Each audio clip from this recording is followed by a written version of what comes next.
Good morning to every one of you. Dignitaries on and off the dais, my esteemed friends. I think already we are behind the schedule, and all of us have been anxiously waiting to hear the dignitaries who have come all the way from Delhi and the judges of our High Court and retired judges of the Supreme Court. Hence, I think it won't be proper on my part to stand between the audience and the speakers. The Lawyers Meet 2015, organized by the Bar Council of India in association with the Bar Council of Tamil Nadu and Puducherry, is a very welcome step, and I wish more and more such meets should be organized for the benefit of the lawyers. And I wish the function all the best and wish you all of you all the best. Thank you. Thank you, sir. Thank you for the very brief words. Dignitaries of and on the dais and my esteemed friends, good evening to all of you. I should have said good afternoon. Instead of that, I am saying good evening.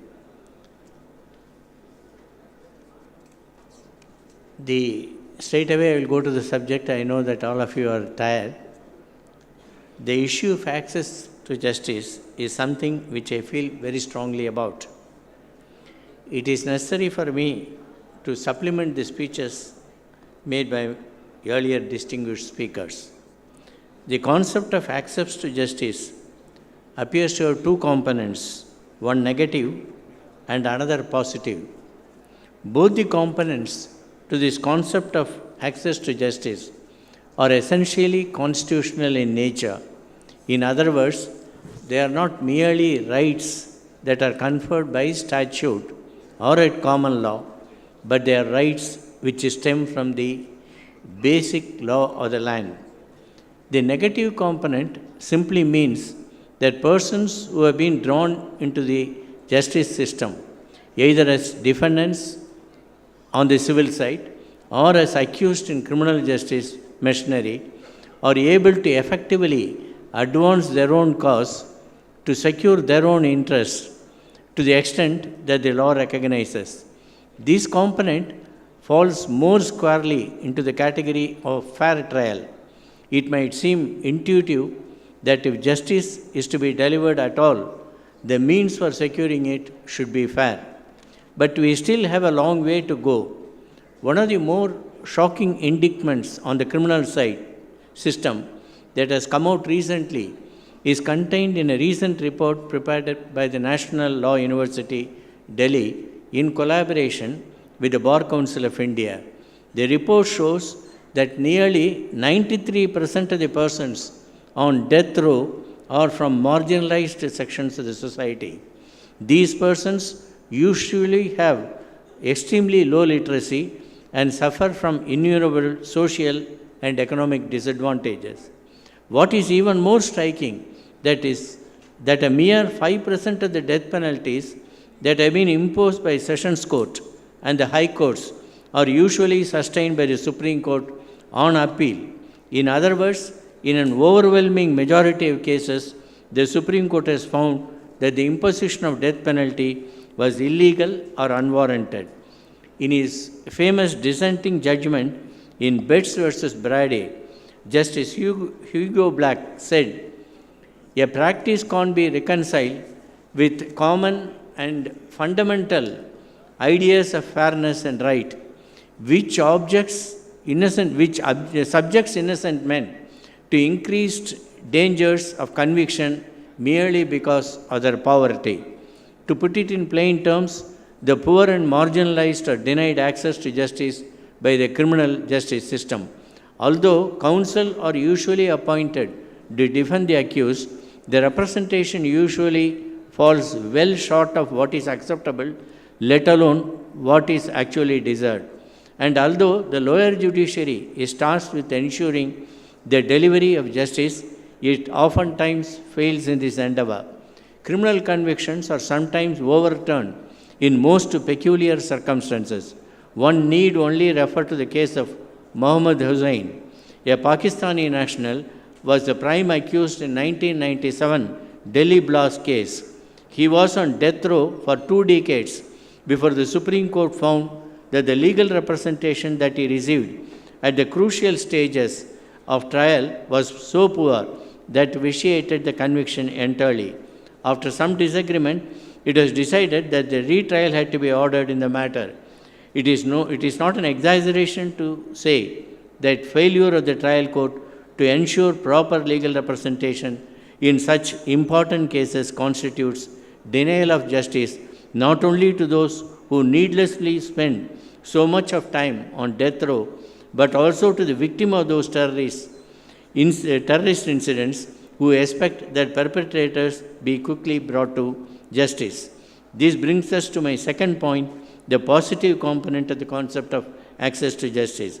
It would refer to the ability of the persons aggrieved or wronged in some manner to independently seek out the remedy offered in law, and the ability of the judiciary to fulfill their expectations and provide the remedy quickly. Much has already been said about the chronic delays in the justice system, but I would like to focus on the priority that is given by the judiciary to hearing different sets of claims presented by various persons. That insufficient time and effort has been paid by the bar as well as the bench to precisely those claims that are presented by the poorest and most disadvantaged in the society, while the superficially more lucrative and prestigious briefs are decided more quickly. Recently, the Law Commission of India has recommended the setting up commercial courts and commercial divisions in high courts. The report was clear, comprehensive, and lucid. The Commission also prepared a model of the Draft Act and also proposed several important changes to Code of Civil Procedure so far as their application to the commercial courts are concerned. The importance of having such specialized courts for deciding commercial matters would indeed encourage greater foreign direct investment made into the country. Nonetheless, there are considerable misgivings as to the premise of these recommendations. That premise was that claims involving a sum greater than 2 crores or so would be heard and disposed of on a priority basis. I think that this is to some extent goes against the egalitarian ideology furthered by the judiciary.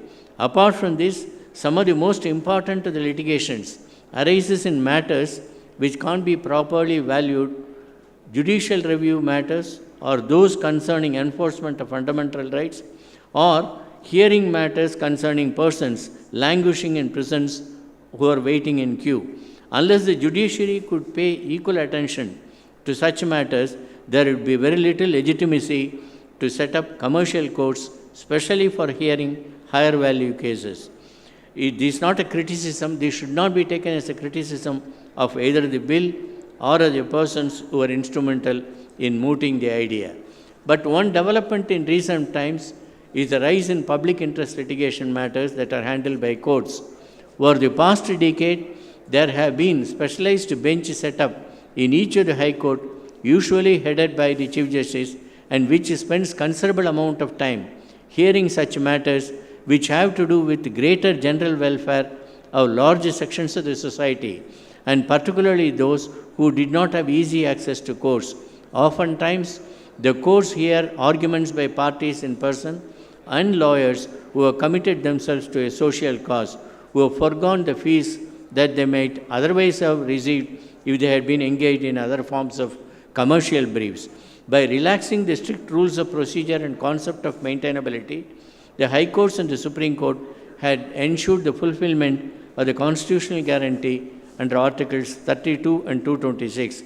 It can't be ignored that these provisions, which relate to access to justice, constitute amongst the most significant and indeed basic features of our Constitution. While keeping in mind the question from the perspective of evolving a litigation policy, 3 steps could be pursued. First, in matters concerning public interest litigation, the government should adopt a less adversarial approach and seek to aid the court in inquiring into ground realities and securing general public interest. As the great jurist late H.M. Sirvai wrote in his book on constitutional law, it is not in the interest of justice if the government takes an excessively technical approach in judicial review matters and in writ petitions. It might even be productive of injustice. However, I exclude from consideration those matters which only masquerade as public interest litigation cases, but which are in reality political interest litigation matters. Secondly, pursuing litigation till the highest levels of the judiciary. The government often do this, but one has to realize the deeper malice that underlies this.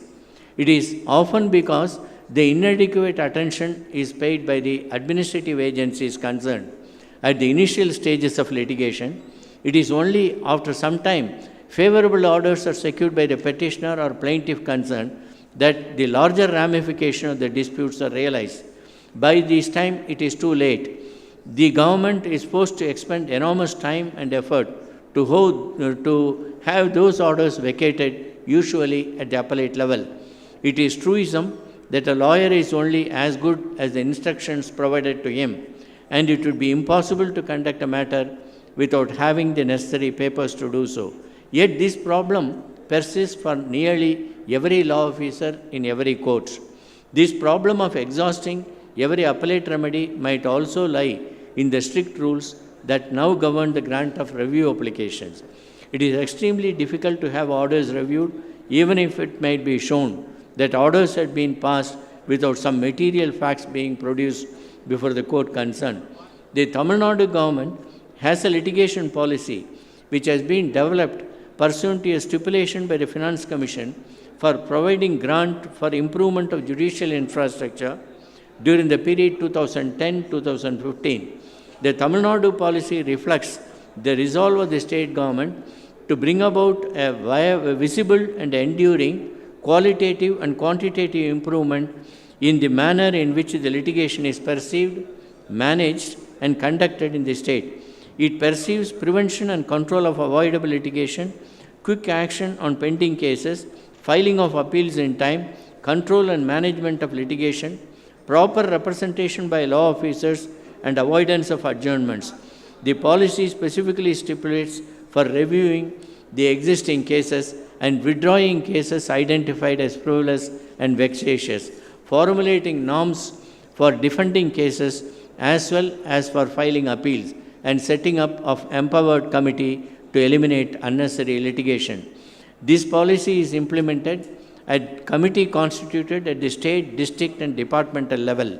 The state committee has been charged with the duty of identifying the major causes of litigation and recommending suitable measures to the government to minimize litigation. The committees have also been tasked with monitoring litigation process at all stages and introduce a comprehensive reporting and data flow system.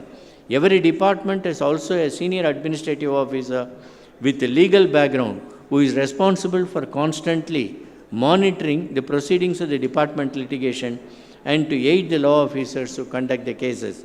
Finally, I would like to end by pointing out there is a missing link in many discussions on the issue of access to justice. I think this does not adequately take into account the necessity of imparting proper legal education.